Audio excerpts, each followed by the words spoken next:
Okay guys, why don't we try something new? It's Invis, or Toumei, To for short if you like. I thought maybe I'd try to play a game too, because everybody's been playing games lately.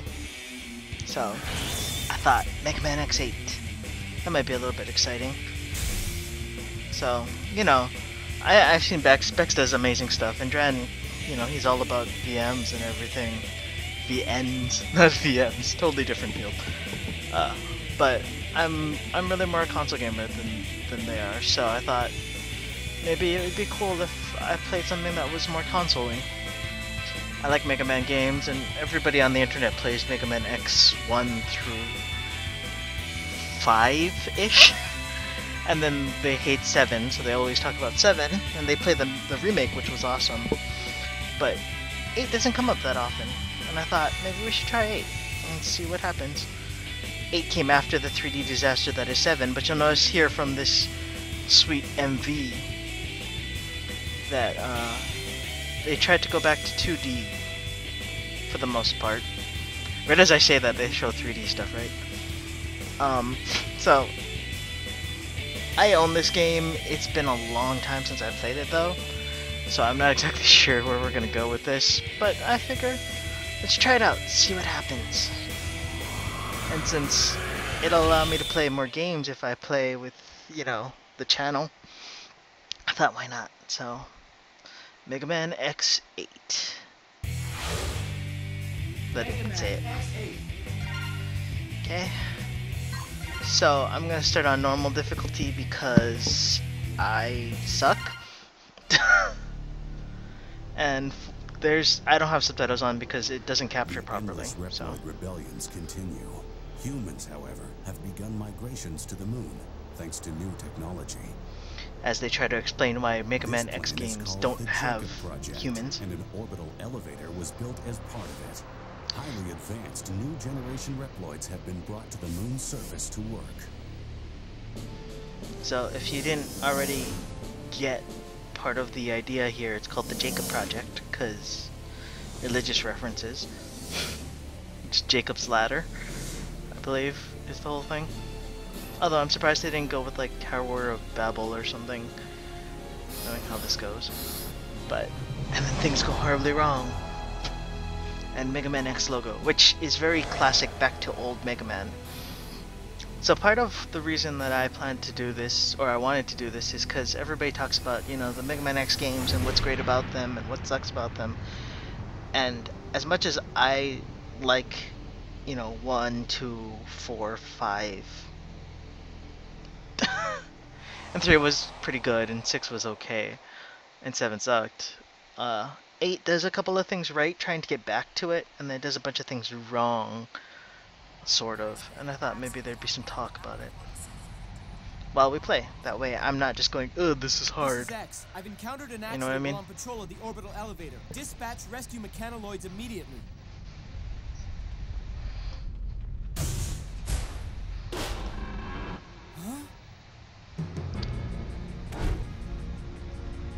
So, ooh, things are happening.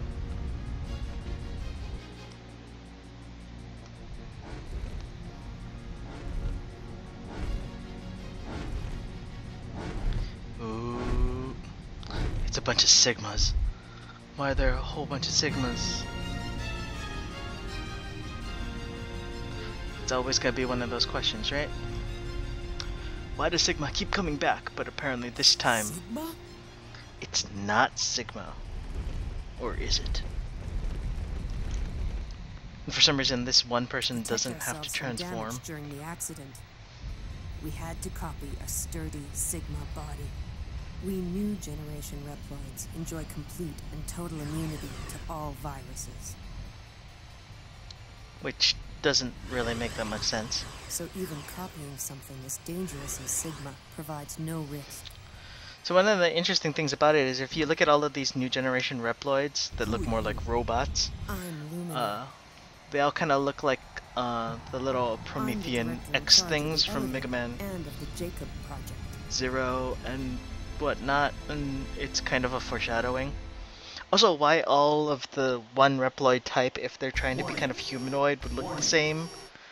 Except for the chief, I don't know. I'm picking up video Maverick game, readings near the Jacob right? facility. All hunters near Point All Galapagos, hunters please near dispatch Point immediately. Galapagos, please dispatch. I shouldn't be reading when you know. I don't know if Galapagos has any sort of religious significance besides it being the islands where turtles go, so whatever. But this one does. Noah's Park. Aha.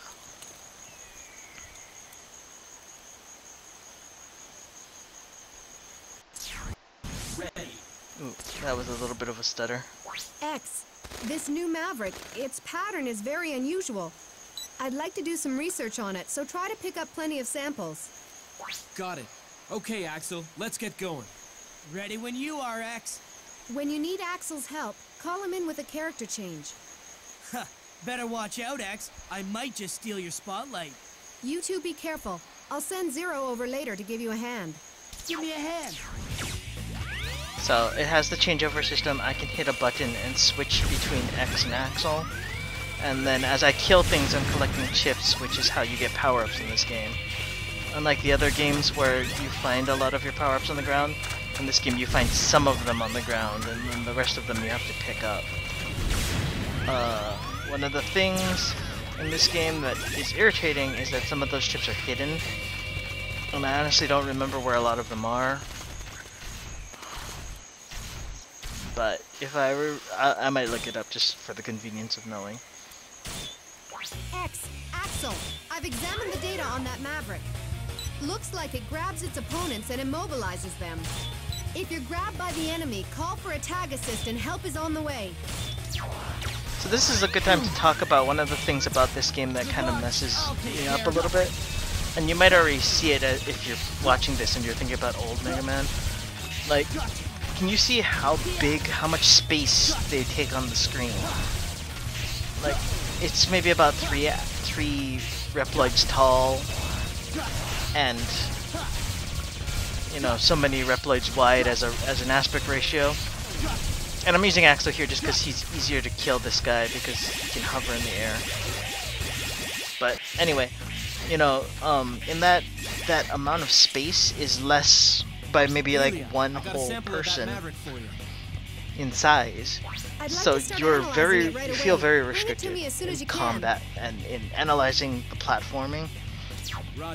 And it's kind of the same problem that Mega Man 7 had compared to Mega Man 1 through 6.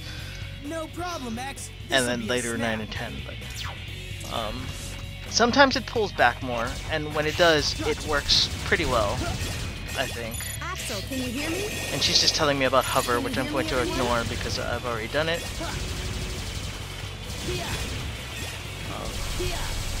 But yeah, so that limited perspective thing causes a problem, you know. And so I'm using Axel here, not by choice. But he actually has good points. I mean, he's got the Forte style like multi-directional blaster, which makes him useful in a lot of situations.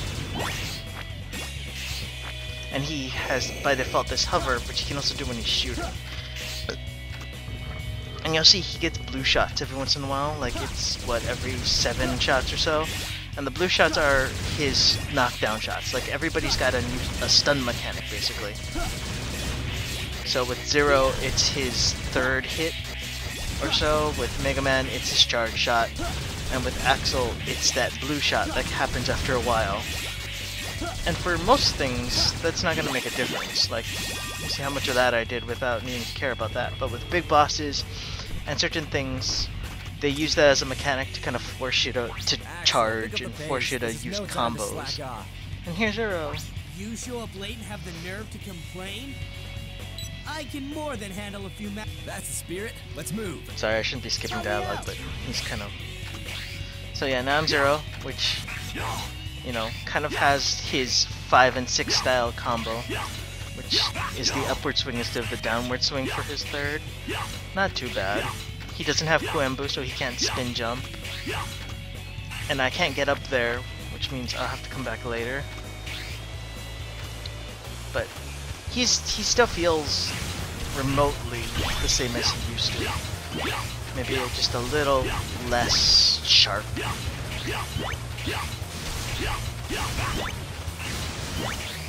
And then even though it didn't tell me to, I'm gonna do it anyway because I can. This is a double attack, and that little gauge on the side is full. It lets me hit them really hard, really fast. And so that should just... I mean, it's kind of slow, you know, it takes a long time, but I can instantly do it. So it feels faster. Huh, piece of cake. Snagged a sample from that Maverick too. Nice work. Now take it and head back, Axel. Okay, I'll leave the rest up to you. So in case you didn't turn to 0 when he showed up, now they force you to use 0. And this is where you see his third slash allows you to flip over Natars. And you see those little Lego things sometimes possess people, and that's where things go bad, so you need to prevent that from happening if at all possible. Ah, screw that up. Zero, can you hear me? It looks like the entrance to the building is above you. Use double jump to get there. So they wanted to point out that 0 comes with double jump.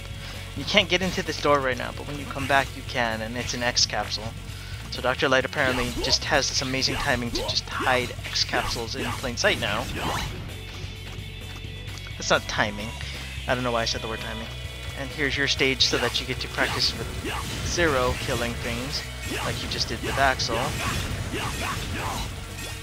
And since I want to collect the chips kind of easily, I'm just going to let them come to me and kind of do swerving patterns back and forth. Like, one of the things, and you may feel like, especially if you're so used to X4, is that it feels like they're slow. Everybody feels like they're slow, the charging feels slow, the attack feels slow. And part of it, I don't know how much of it is. Sorry to keep you waiting, Zero. How you been holding up? Barely broke a sweat. Come on, let's go. But part of it is because they force you to buy upgrades, and that'll do it for you. So now X is back, so we're back to regular party. He says, come on, let's go. So it's like, let's go, Aibo. Your turn! And that's something I'm gonna do in my gameplay, and it may seem a little bit lame, but I'm gonna use random Japanese. Just cause I can. And, you know, I might actually start talking about that. I mean, Takamario started out as us doing podcasts and stuff, so why not? I mean, if I can talk about it, and it'll break up the monotony. And maybe I'll focus in on the Mega Man stuff at least. So this is telling you about barrier breaking. And she says repeated concentration of shots for Axel, but really what she means is all you have to do is hit him with the blue one, because the blue one comes up eventually. See, I always undercharge my shots because I feel like they take too long. And at the same time, I can't differentiate the full bloom, like light bloom, from the non-full light bloom. So that's a bit of a pain. Right, so what to do to make this faster is to just kind of use 0. I'll miss some chips, but it's less of a pain in the butt. And then switch back. I really wish I had a charged buddy meter for this. Oh, there's a thing up here, I think. Because the boss actually forces you to use the buddy meter.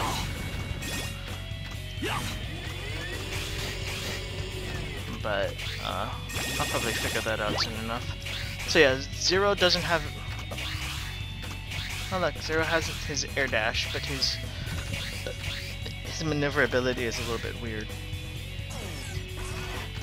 And X actually has an air dash too, so if I were to switch to X... Oh, stepped into the gate. 0, can you hear me? That Maverick signal is getting really close now. Yeah, so this is the boss According time. to my analysis, the double... When the attack gauge is full...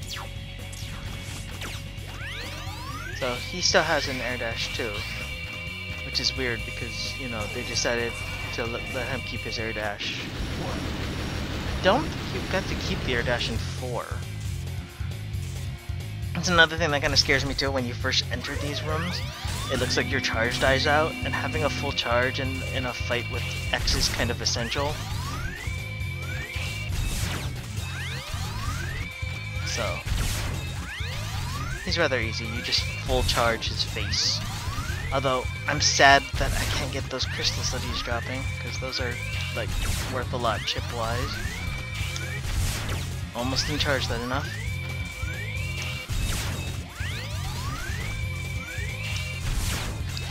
He is really easy, like, I'm not even breaking a sweat doing this, except for the fact that I'm not getting the chips that I want in the background. And now he's dead, without even having to do a team attack.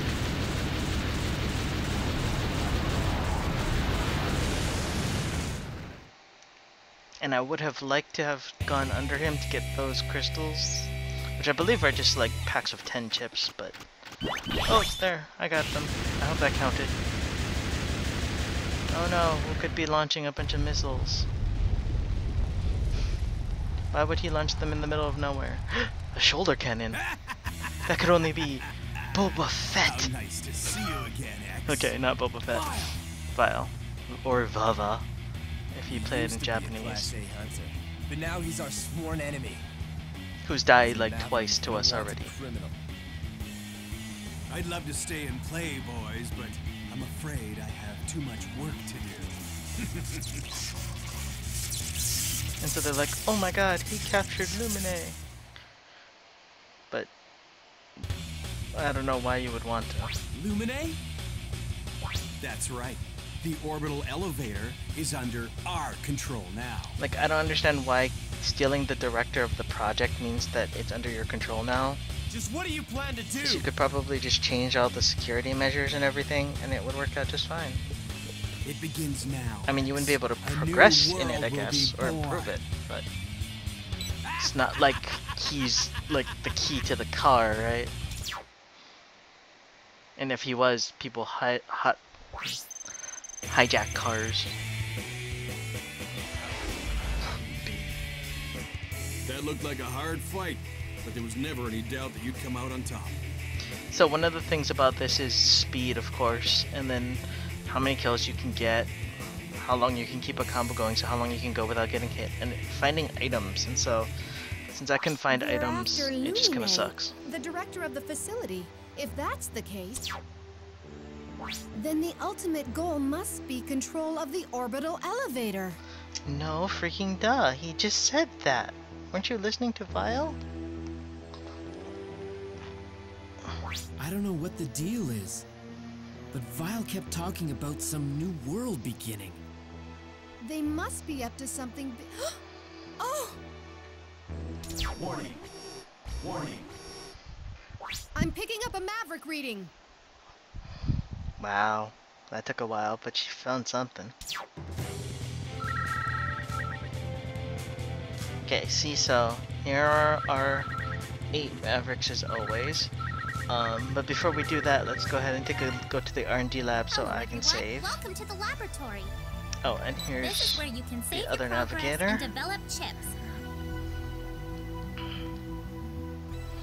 So I can go ahead and save. And I did a couple test runs just to make sure everything was working smoothly, but I'm gonna erase them so that we can save.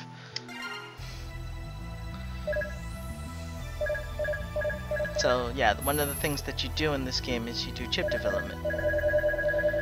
So here you can see all different kinds of chips here.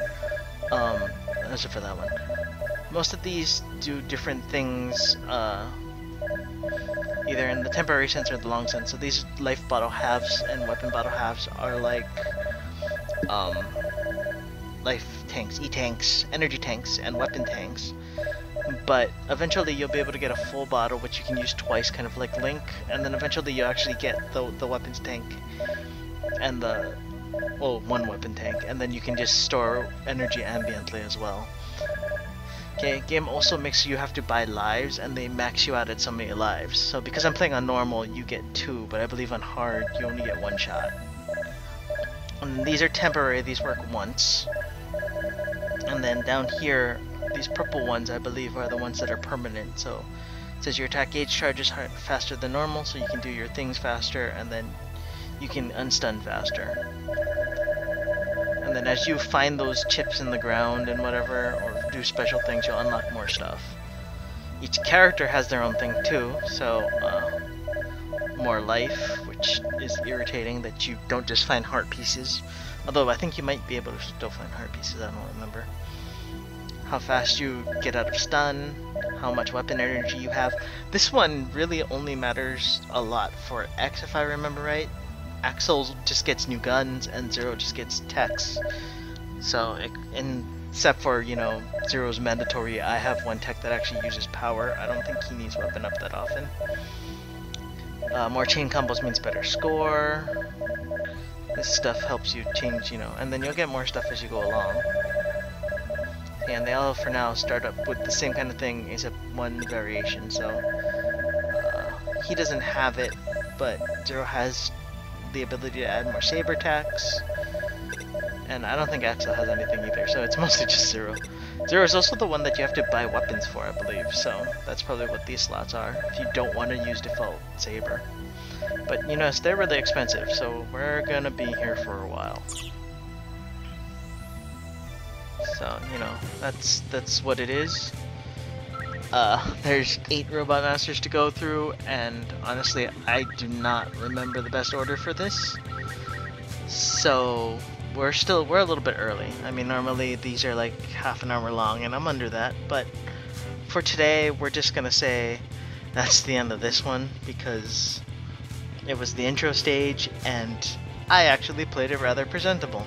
Next time, I don't think you're gonna see that, so next time might be a little bit shaky.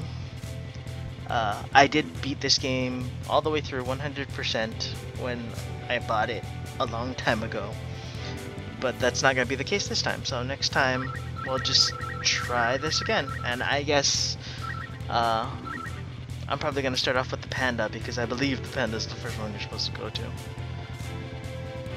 We'll see though. For now, Tsuzuku.